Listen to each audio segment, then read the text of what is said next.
Hi, this week I am talking on healing wounds. And my main verse for this sermon comes from Isaiah 53, verse 4. It says, "He was wounded and crushed for our sins. He was beaten that we might have peace.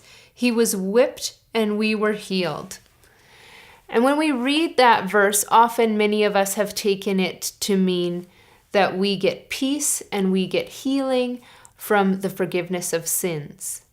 But Jesus does not compartmentalize anything. The healing and the peace that he wants to give is for every part of our lives. Spiritually, mentally, physically, emotionally, he wants to heal and bring peace to every part.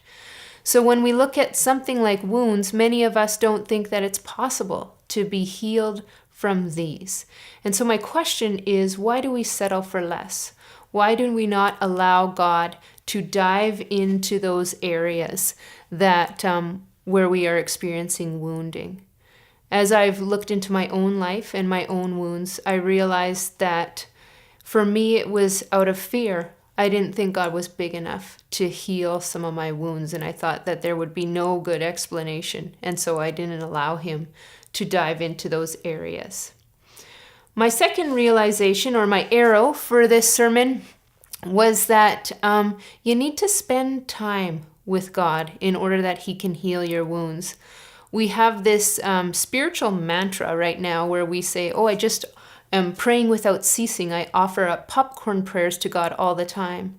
But that's not the kind of time that brings about a relationship, which brings about the healing that we need. Popcorn prayers are often like a Santa Claus wish, where you just send them up and you run on your way.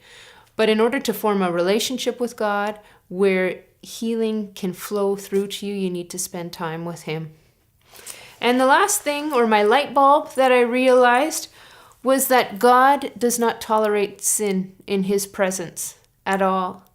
And since we were made in God's image, we can't tolerate sin in our presence either.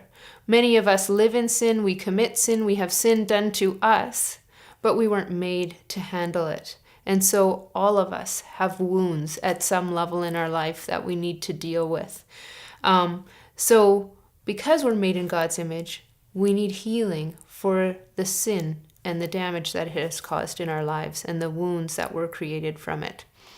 So in your house churches this week, I'm challenging you to go through your family history and go through the different wounds or the different hurts, the different blessings that have been passed on to you. Figure out what kind of wounds you're dealing with. Share them with each other.